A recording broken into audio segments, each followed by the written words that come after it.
guys, assalamualaikum warahmatullahi wabarakatuh. Berjumpa lagi bersama saya IRT Pemburu Dolar. Aku ini sekarang on the way ke Paya Lebar, surganya Indonesia ya guys.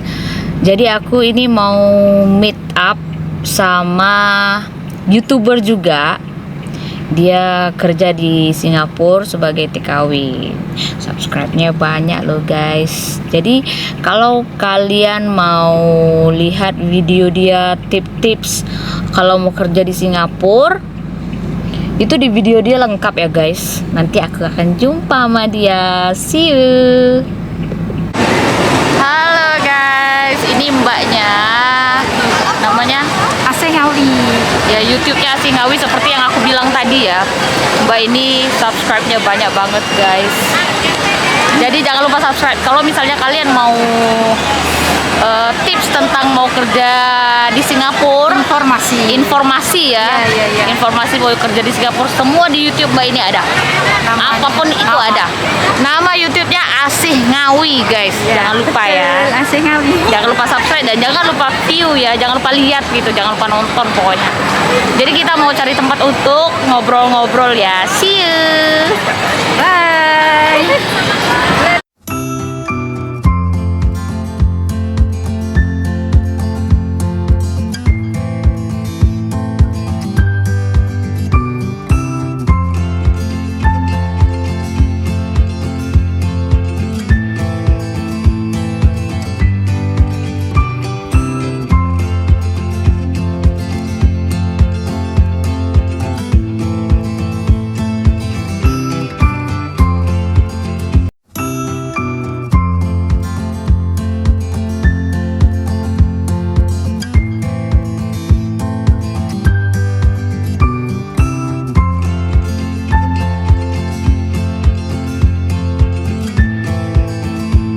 Halo guys, jadi sekarang aku lagi ngobrol-ngobrol sambil minum teh, banyak minum kopi ya.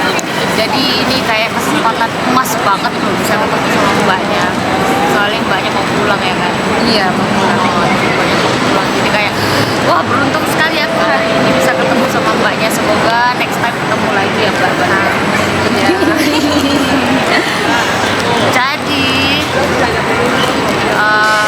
hari ini sih tadinya mau nyari sepatu guys, tapi belum dapat sepatunya.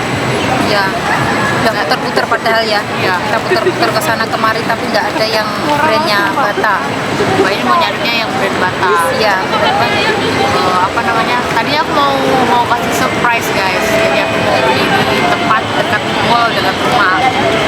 Jadi karena mau ketemuan sama mbaknya ini pagi, jadi aku keluarnya pagi. Tokonya belum buka guys. Jadi aku nggak bisa surprise. Terus nggak tahu nanti kalau misalnya masih ada waktu mungkin mau cari sepatunya di tempat lain. Sekarang sih kita lagi di Paya Lebar guys. Jangan lupa ya guys, subscribe mbaknya. Kalau kalian mau cari tahu tips untuk kerja di Singapura ya jangan lupa subscribe. Jangan lewatkan video-videonya Mbak Asengawi ya guys. Tentang informasi TKW. Ya, khususnya di Singapura saja. Ya, khususnya di sini. Maksudnya kalau kalian mau kerja ke Singapura. Nah, di sini ya saya ini ketemu dengan mbaknya ya. Ternyata mbaknya ini orang Indonesia dan menikah dengan orang Singapura. Wah, sangat luar biasa banget. Karena yang namanya menikah dengan orang Singapura itu nggak mudah. Nggak mudah. Karena apa? Yaitu tadilah ya, seperti halnya kita sebagai seorang TKW ya nasib-nasiban seperti itu. Dan di sini mbaknya ternyata sudah ada anaknya itu, wah sudah banyak. Semoga saja ya mbaknya bisa di sini terus langgeng dengan keluarganya, pokoknya menjadi keluarga yang sakinah mawaddah warohmah ya. Halo guys, aku baru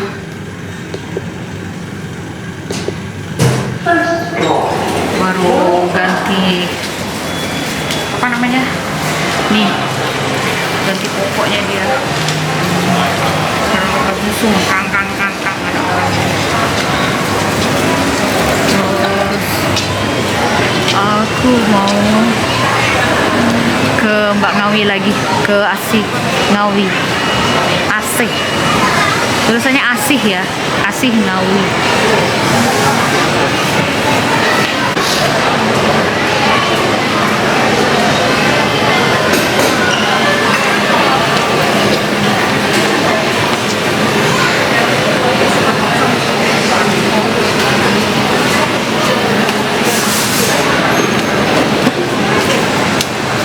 Tuh, jadi Mbak Asih nungguin aku di situ, guys. Aku ganti popok dia tadi. Jadi kita duduk di sini, duduk sambil minum teh.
Oke, ini aku lagi nemenin Mbak Asih lagi nyari sepatu ya guys.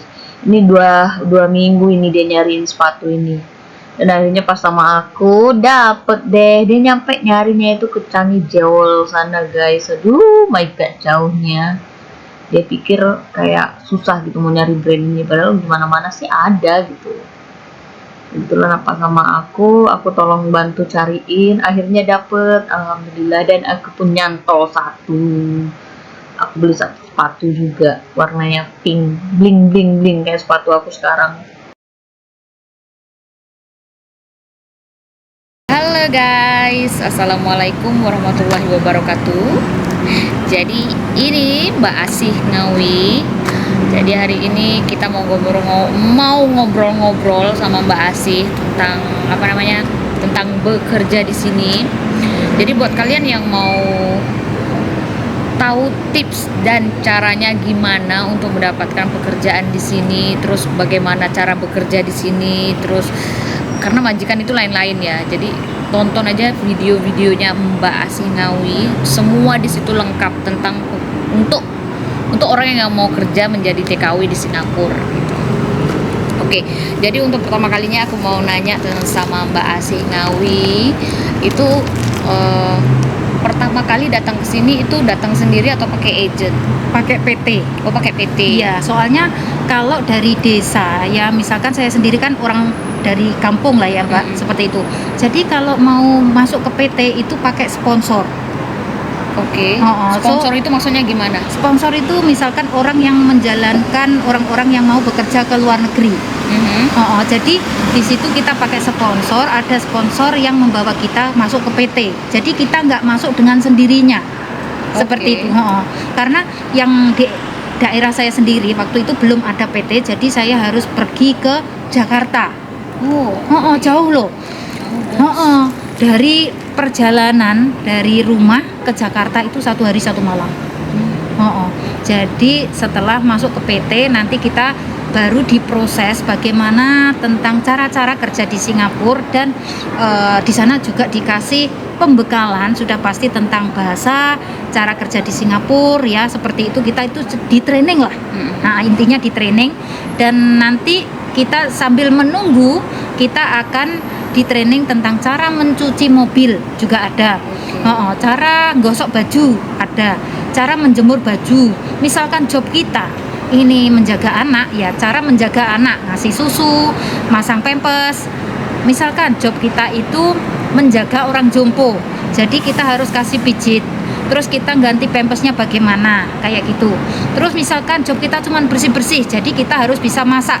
Di sana pun juga dikasih training cara masak masakan Chinese, misalkan majikan kita Chinese atau Melayu atau mungkin majikan kita orang India atau bule. Akan tetapi Mbak, di sini kebanyakan ya kalau India bule itu nggak ada karena masih non kan. Jadi difokuskan untuk ke Chinese sama ke Melayu saja seperti itu. Dan untuk training-trainingnya itu juga nggak mudah. Di sana ada jamnya, pagi jam 8 sampai sore jam 5 sudah habis. Setelah jam training sudah selesai, kita ada piket, diadakan piket, maksudnya kita harus nyapu tempat yang PT-nya itu dibersihkan, dipel, terus membersihkan toilet, terus nyapu halaman. Nah semua itu digilir dan ada grupnya. Terus tentang masak, kita kan butuh makan di PT. Nah itu juga digilir, ada grupnya. Jadi ada grup, namanya mungkin grup Mawar, grup Melati, grup Bunga Ros atau apalah ya kayak gitu. Dan sambil menunggu semuanya itu, sambil menunggu misalkan dapat job atau nunggu visa turun atau nunggu kita PAP, jadi kita itu memang disibukkan untuk training-training cara-cara kerja di Singapura seperti itu. Dan semuanya nggak ada yang mudah, prosesnya ribet banget loh Mbak, bener, medikal, nanti PAP, pasporan, wah serba ribet. Jadi di sini ya buat teman-teman semuanya yang ingin bekerja ke Singapura, misalkan kalian itu memang sudah sampai di Singapura dan kalian mungkin nasibnya kurang beruntung, kalian harus berpikir 2 kali ya. Jangan sampai setelah finish potongan kalian langsung pulang ke Indonesia, kan sayang banget Mbak. Waktunya panen, ya kan? Padahal kalau masih non biasanya itu potongan 7 sampai 8 bulan. Terus sisa potongan sedikit, kadang 40, kadang 50. Nah itu mau dikirim untuk keluarga saja nggak cukup, Cuman bersisa $40 gitu. iya sisa potongan 40 itu 1 bulan.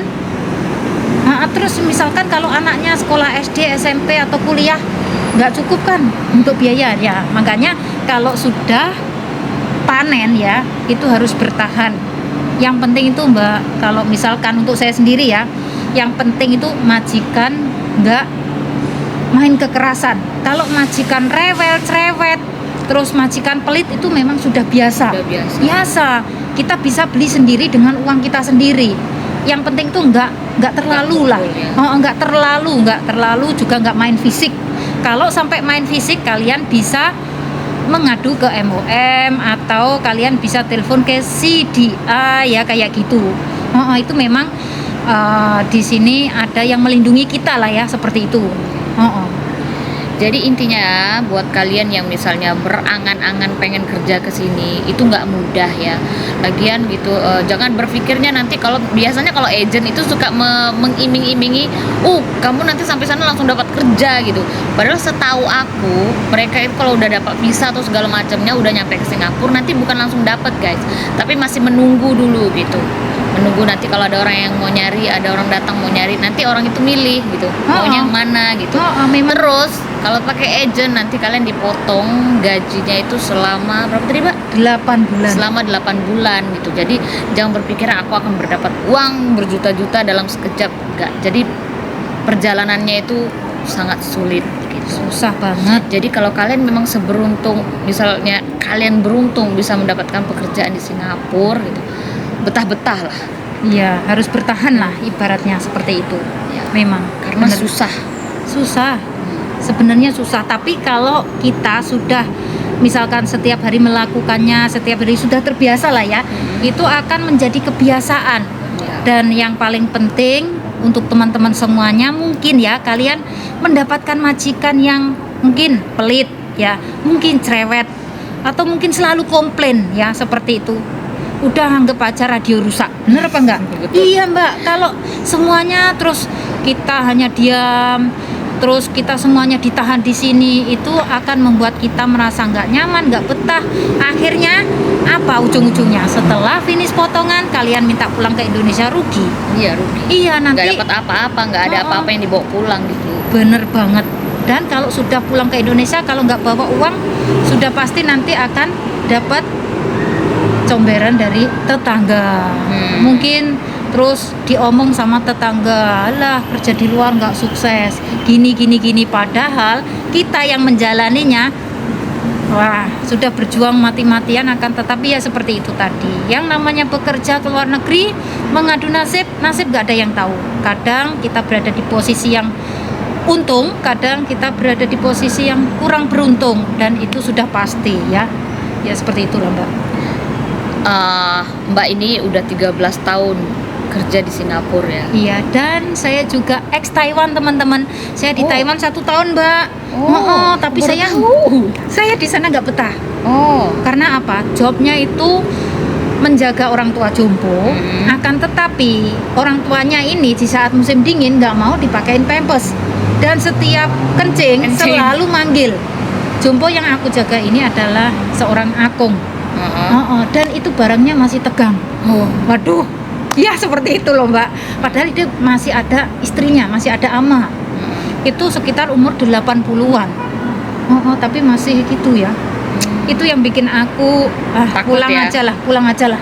Sebenarnya masih potongan gaji, aku minta pulang, telepon ke PT yang ada di Indonesia. Aku kena denda Mbak. Aku didenda. denda teman-teman. Kena denda yang katanya itu Kayak kontrak belum habis tapi udah mau pulang gitu ya. bukan potongan, masih dalam tahap potongan. Oh, masih Jadi ada hutang sama PT. Jadi aku harus ibaratnya harus membayar biaya yang ditanggung oleh PT tersebut. Nah, untuk biayanya itu di sini aku tuh katanya disesuaikan dengan kurs yang ada di Taiwan ya. Matilah. Saat itu kursnya tinggi dan aku baru jalan 5 bulan. Masih punya hutang 4 bulan. Dan totalnya itu masih banyak puluhan juta. Akhirnya lanjut lah Mbak sampai 1 tahun, dan akhirnya setelah 1 tahun akhirnya aku pulang ke Indonesia, memutuskan untuk pulang saja daripada ya tersiksa lah seperti itu. Karena ini loh Mbak, kerja di Taiwan itu sudah kerjanya rumahnya besar ya, terus aku tuh tiap minggu digilir ke rumah anak-anaknya. Itu nggak bisa loh. Di Singapura bisa didenda ya.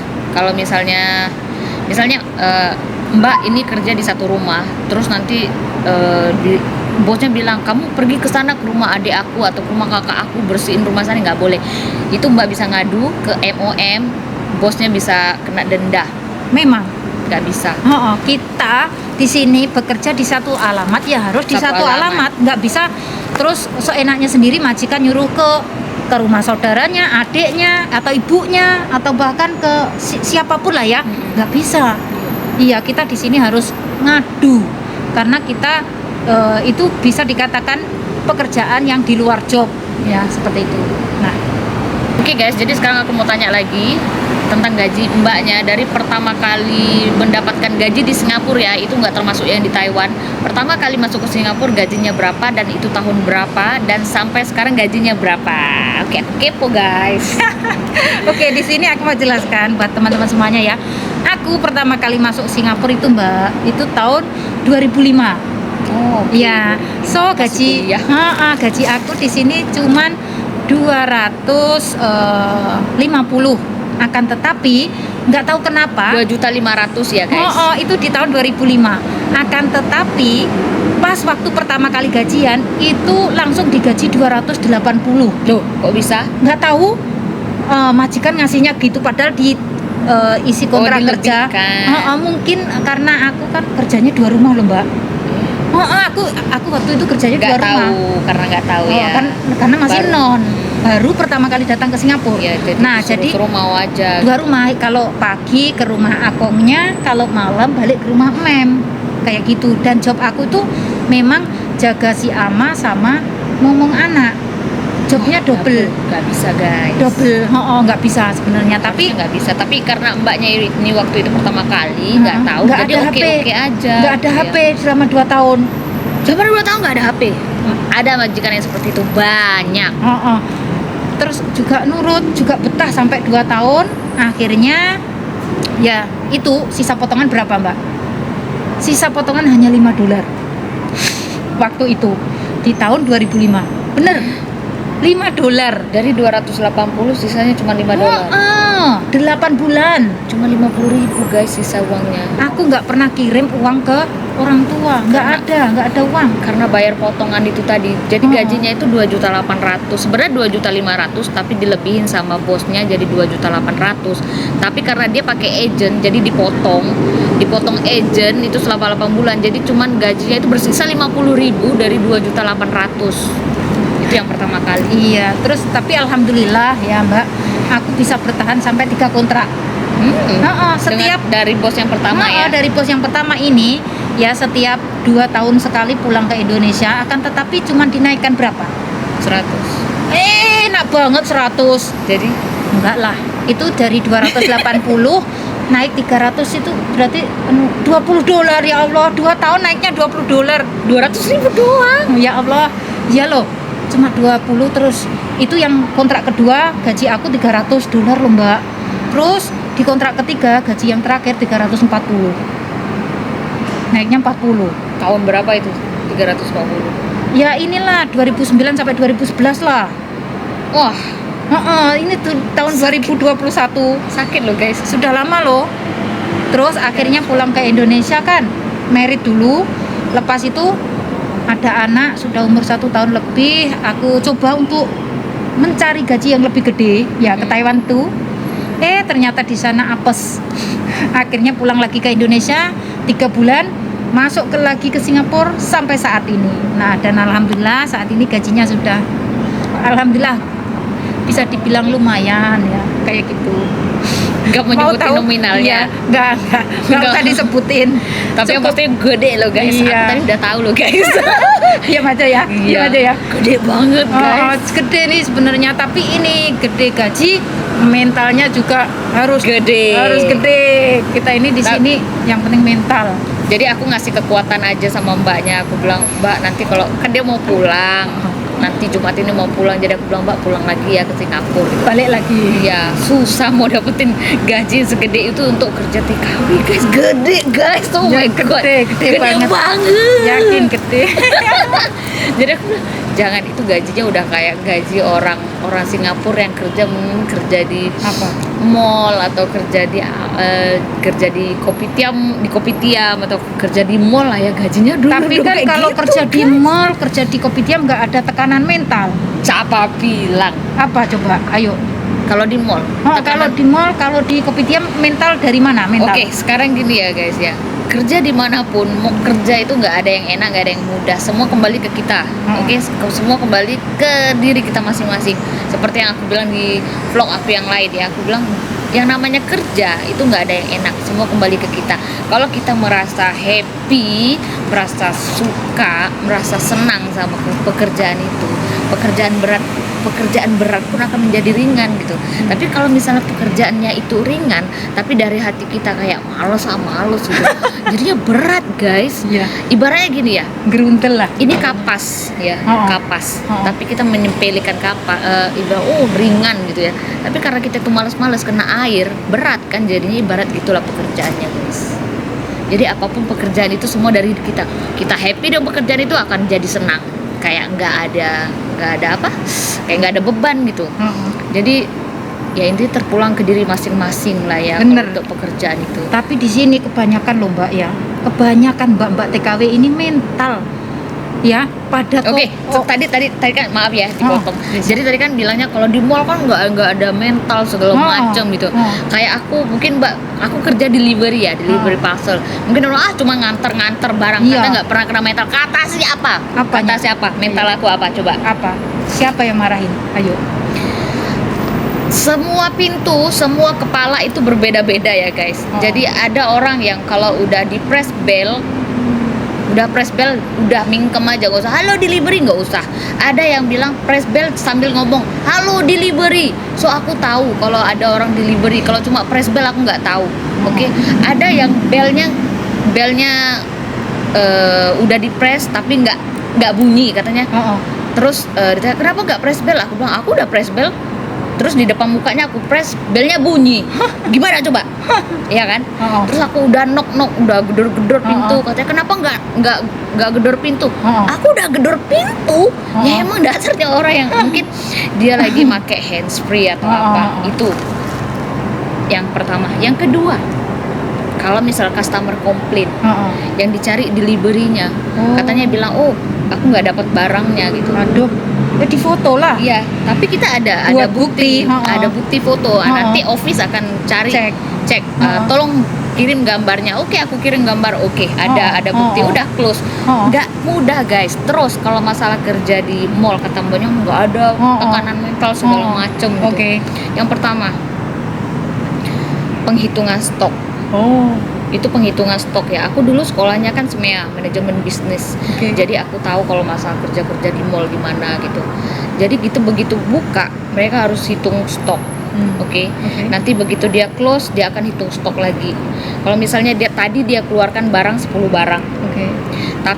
Terus pas di kasir waktu nutup, barang yang 10 ini yang lakunya 8, berarti masih ada sisa 2. Kalau nggak taunya di display cuma ada sisa 1, satunya kemana? Yang terus ganti nanti rugi siapa? Yang kerja. Aduh, gitu. Terus kerja apa lagi? Pokoknya yang namanya kerja nggak ada yang mudah guys.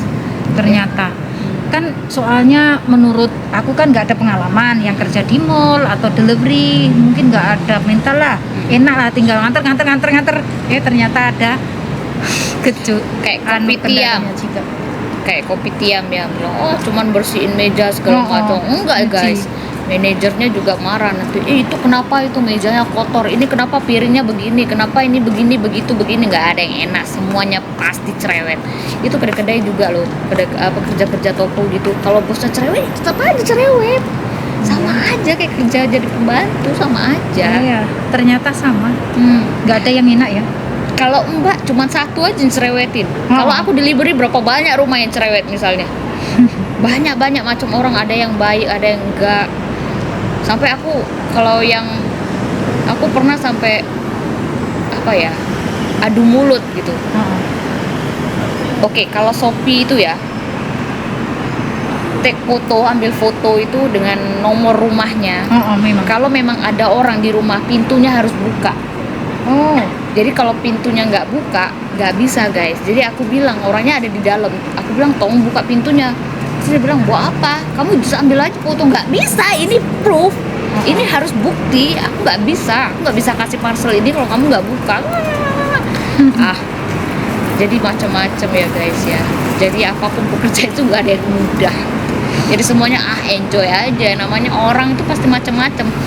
Rambut aja nggak semuanya hitam kayak dulu guys, udah warna-warni rambut ya kan, apalagi hati orang, pikiran orang itu berbeda-beda. Jadi makanya aku bilang sama mbak, apapun itu kuat aja lah, gak ada. Kalau aku lagi dapat masalah di delivery ya, aku pun tekanan batin, tapi aku balik lagi positive thinking aja gitu. Biasalah orang gitu.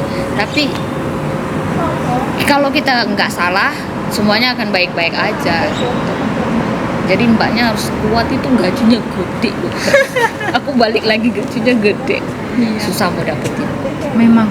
Terus selain gaji gede, sebenarnya ya selain gaji besar, di sini juga dapat kebebasan loh mbak. Setiap Sunday, all public holiday semuanya off, semuanya libur. Tapi ya itu tadi loh mbak, udah aku ngomong kan. Ya itu tadi lah yang bikin aku nggak nyaman. Sabar aja, pokoknya balik lagi ya. Doain hati mbaknya balik lagi ke Singapura. Insya Allah. Amin. Guys, videonya sampai di sini dulu. Terima kasih yang sudah subscribe dan terima kasih yang sudah menonton, dan jangan lupa subscribe Mbak Asih Ngawi. Nama YouTube channelnya Asih Ngawi, ASIH spasi NGAWI. Asih Ngawi ya. Jangan lupa subscribe. Dan jangan lupa subscribe videonya IRT Pemburu Dolar ya teman-teman. Semoga bermanfaat dan semoga saja menginspirasi. Mungkin teman-teman ingin lah ya mencari jodoh di Singapura ya. Semoga bertemu dengan jodohnya di Singapura dan semoga bisa berkekalan seperti mbaknya. Amin. Amin ya rabbal alamin. Okay, see you in this video. Bye-bye.